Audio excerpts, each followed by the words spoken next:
Hadirin yang dirahmati Allah, 2 hari lagi kita sebagai bangsa Indonesia akan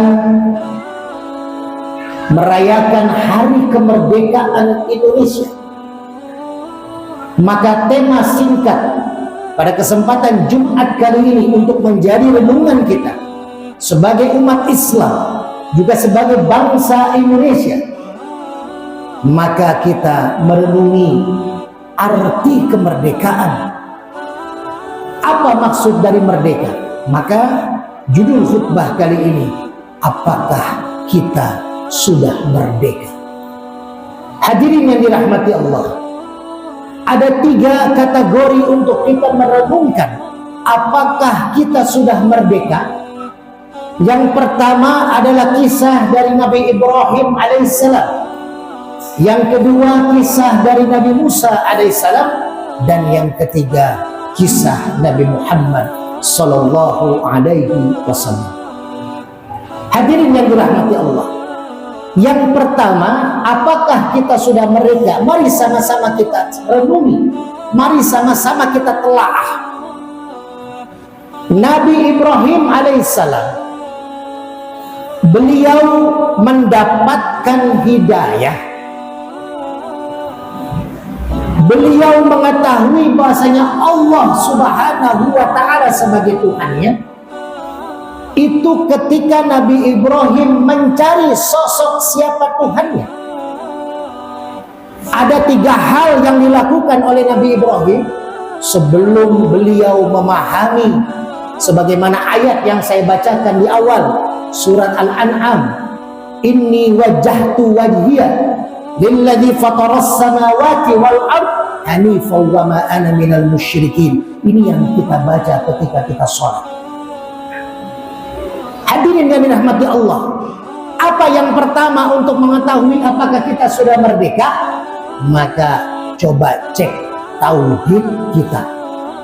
Coba kita cek sila pertama kita, ketuhanan yang Maha Esa. Qul huwallahu ahad, Allahus samad, lam yalid wa lam yulad wa lam yakul lahu kufuwan ahad. Nabi Ibrahim awalnya ketika merenung, dia menganggap 3 hal ini menjadi Tuhannya. Ketika Nabi Ibrahim melihat bintang, begitu bercahayanya bintang, inilah Tuhanku. Hadza Rabbi, kata Nabi Ibrahim. Dalam surat Al-An'am itu diceritakan, Hadza Rabbi. Di ayat 67 surat Al-An'am, Nabi Ibrahim mengisahkan tentang ketauhidannya. Lalu ketika bintang itu redup, hilang, maka kata Nabi Ibrahim, ini bukan Tuhan saya. Karena karena namanya Tuhan itu tidak akan pudar. Yang pudar itu adalah makhluk. Kalau Khalik dia tidak akan hilang. Lalu ketika bulan pun datang, bulan pun bersinar lebih terang daripada bintang, kata Nabi Ibrahim, hadza Rabbi, inilah Tuhan saya. Tapi ketika bulan terbenam, maka kembali Nabi Ibrahim mengatakan, ini bukan Tuhan saya. Lalu ketika pagi hari menjelang siang, matahari yang begitu dahsyat, terangnya begitu dahsyat, cahayanya keluar. Lalu kata Nabi Ibrahim, hadza Rabbi, ini yang dinamakan Tuhan, terang. Tapi ketika matahari terbenam, lagi-lagi Nabi Ibrahim mengatakan, ini bukan Tuhan saya. Disitulah Nabi Ibrahim akhirnya mendapatkan nilai tauhid yang Allah langsung menggerakkan, inni wajjahtu wajhiya, aku bersaksi, wajjahtu, aku menyaksikan bahwasanya Tuhanku, Rabbku, lilladzi fataras samawati wal ard, yang menciptakan langit dan bumi. Hanifan wa ma ana minal musyrikin. Hanifan, Islam yang sempurna. Hanifan, Islam yang istiqomah. Hanifan, Islam yang teguh. Hanifan, Islam yang bukan hanya Islam KTP. Hadirin yang dirahmati Allah, coba tengok, apakah kita sudah merdeka dari tauhid kita? Kalau kita masih mengagung-agungkan bos kita, mengagung-agungkan pejabat, mengagung-agungkan pemimpin yang kita sukai, maka hati-hati, nantinya kita bisa menguatkan tauhid kita bahwasanya ada Tuhan selain Allah. Kalau kita berdagang, maka daganglah dengan cara Islami. Jangan kita menganggap orang-orang yang datang kepada kita untuk membeli itu sebagai Tuhan. Kalau nggak ada yang beli, nggak dapat rezeki. Maka hadirin yang dirahmati Allah, renungan pertama, arti kemerdekaan. Mari sama-sama kita tingkatkan tauhid kita. Kita tingkatkan ketakwaan kita kepada Allah, keyakinan kita kepada Allah. Ini yang dikuatkan oleh Nabi Ibrahim. Yang kedua, apakah kita sudah merdeka? Maka kita tengok ketika Nabi Musa alaihissalam, beliau luar biasa diuji oleh Allah dengan pemimpin yang zalim, Fir'aun. Saat itu bahkan Fir'aun suruh membunuh semua anak laki-laki yang lahir. Kenapa? Karena dapat mimpi dari tukang teluhnya, dari tukang sihirnya, mengatakan akan ada yang menjatuhkan singgasana presiden, singgasana pemimpin, singgasana raja Fir'aun, yaitu oleh anak muda laki-laki yang akan lahir. Semua anak laki-laki dibunuh. Akhirnya ibunya Nabi Musa mengasingkan Nabi Musa, dibawa pakai keranjang lalu dibenamkan ke sungai, lalu akhirnya ditemukan oleh istri Fir'aun yang solehah, Siti Asia. Diangkatlah menjadi anak. Kita tahu sejarahnya, bagaimana awalnya bencinya Fir'aun kepada Musa bayi, tapi akhirnya dicintailah Musa bayi oleh Fir'aun. Dan ketika sudah dewasa, ternyata Nabi Musa melawan kezaliman ayah angkatnya Fir'aun. Apa yang terjadi? Berapa kali Fir'aun ingin membunuh Musa. Ini sila yang kedua, kemanusiaan yang adil dan beradab. Kalau kita sudah merasa manusia, maka kita adalah pemimpin. Kullukum ra'in wa kullukum mas'ulun an ra'iyati. Kita semua pemimpin. Kita akan ditanya oleh Allah pertanggungjawaban apa yang kita pimpin.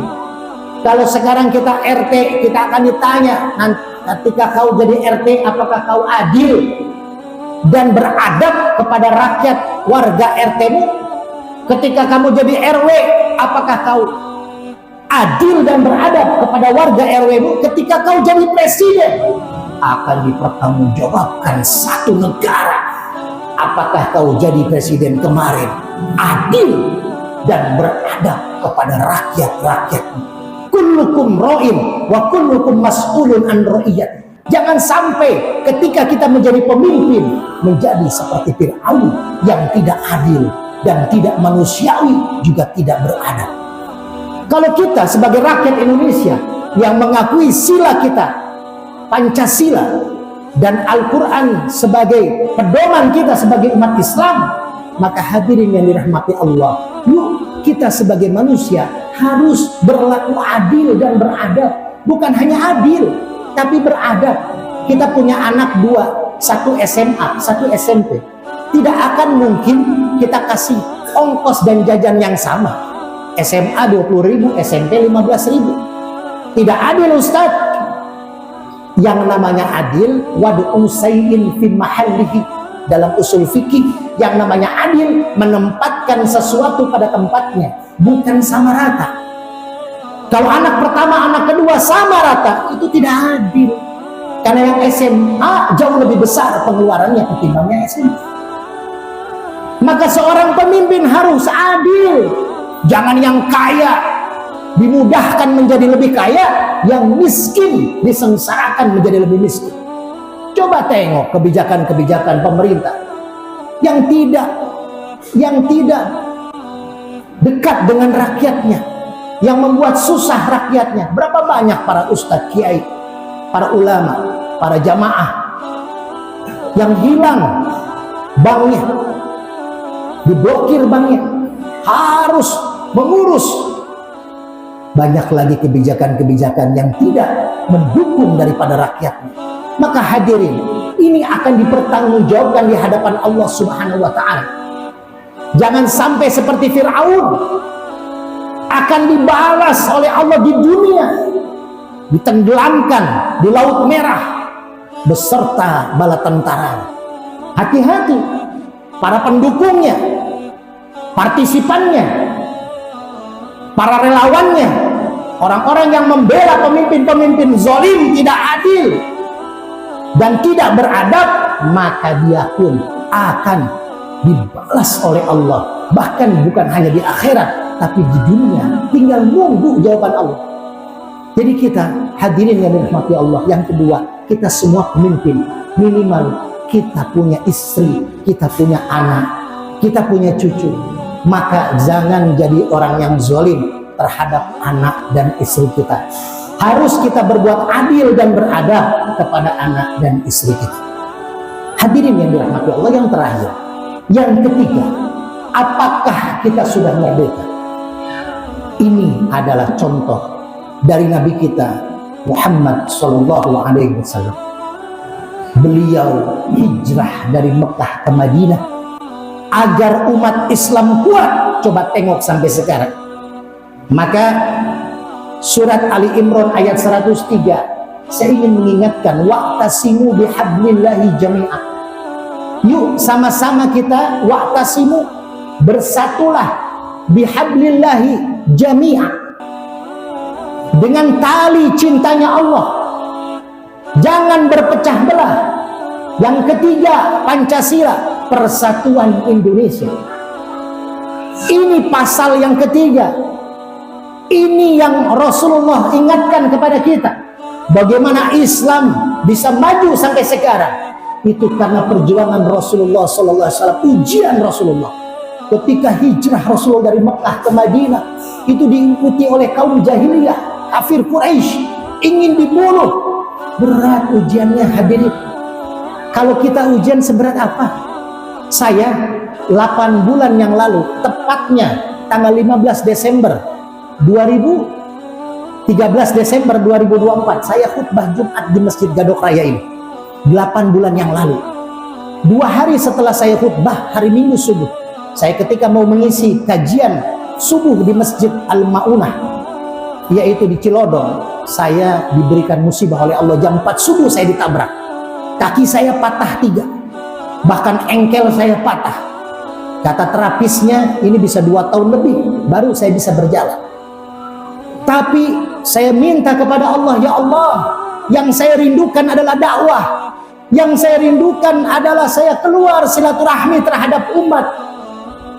Maka Allah berikan kekuatan dari bulan Mei, 5 bulan pasca kecelakaan. Terapisnya bingung, saya bisa berdakwah walaupun masih pakai tongkat dan kursi roda. Dan hari ini perdana saya datang ke masjid ini tanpa menggunakan kursi roda, hanya dengan tongkat. Hadirin yang dirahmati Allah, ujian kita seberapa? Kalau dibandingin Nabi Adam 40 tahun terpisah dengan istrinya ketika diturunkan ke bumi, lalu dengan membaca Rabbana zalamna anfusana wa illam taghfir lana wa tarhamna lanakunanna minal khasirin, Allah kabulkan, Allah maafkan dosa Nabi Adam. Setelah 40 tahun baru bertemu dengan Siti Hawa. Bagaimana Nabi Ayub puluhan tahun, dari ujung rambut sampai ujung kaki diberikan ujian penyakit, bau, bernanah, orang tidak ada yang mau dekat, tidak bisa bangun, bahkan bernapas saja sulit. Sampai istrinya meninggalkannya, anak-anaknya meninggal dunia, hartanya habis terbakar, tidak punya siapa-siapa kecuali Allah. Nabi Ayub setelah puluhan tahun baru berdoa kepada Allah, wa ayyuba idnada rabbahu anni masaniya dulu wa anta arhamur rahimin. Doa Nabi Ayub dalam Al-Quran. Nabi Ayub minta kesembuhan bukan karena Nabi Ayub protes akan penyakitnya, tapi penyakitnya sudah mengganggu ibadahnya kepada Allah. Maka saya selalu minta kepada Allah, ya Allah berikan aku kesembuhan agar saya dakwah dengan kuat kaki saya. Karena ketika dakwah terlalu lama dengan menopang satu kaki di atas mimbar, ini masih gemetar kaki saya. Hadirin yang dirahmati Allah, Rasulullah sukses membuat piagam Madinah. Ketika orang-orang saat jahiliyah mengganggu dakwah Rasulullah, mengganggu setiap dakwah Rasulullah, maka diberikanlah perjanjian piagam Madinah yang akhirnya Islam diterima di mana-mana. Inilah persatuan Indonesia. Ketika kita bersatu, maka Indonesia akan jaya. Ketika umat Islam bersatu, maka insya Allah agama Allah akan semakin meluas dan memberkahi, wabil khusus Indonesia raya kita.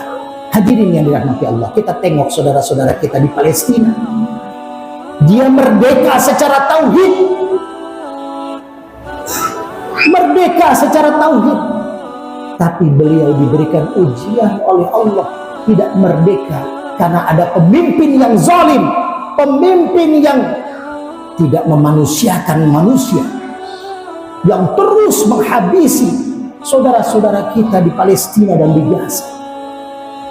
Kita masih bersyukur tinggal di Indonesia, dan utama kita doakan para pemimpin kita agar bisa menjadi pemimpin yang bertauhid, pemimpin yang memanusiakan manusia, pemimpin yang adil dan beradab, dan pemimpin yang melaksanakan perjanjian untuk kesatuan warga, kesatuan negara, kesatuan rakyat, kesatuan umat.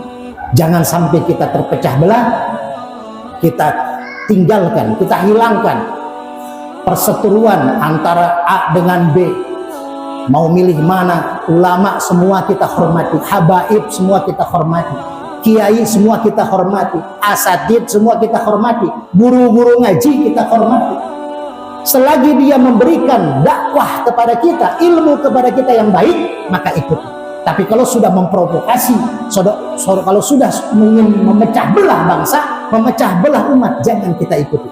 Sehebat apapun ilmunya, setinggi apapun kedudukannya, kalau ada ulama, habaib, kiai yang menyuruhkan untuk perpecahan umat, jangan pernah kita ikuti. Kenapa? Kita Indonesia, persatuan Indonesia, dan Al-Quran surat Ali Imran ayat 103, Allah yang langsung mengingatkan, wa'tasimu bihablillahi jami'a wa la tafarraqu, jangan berpecah belah. Hadirin yang dirahmati Allah, mudah-mudahan khutbah singkat pada kesempatan Jumat kali ini menjadikan ketauhidan kita semakin menambah kepada Allah, dan juga kita punya pemimpin yang adil dan beradab, juga persatuan kita sebagai umat Islam, sebagai rakyat, warga negara Indonesia semakin kuat, dan insya Allah kita akan mendapatkan baldatun thayyibatun wa rabbun ghafur. 8 hamil istri.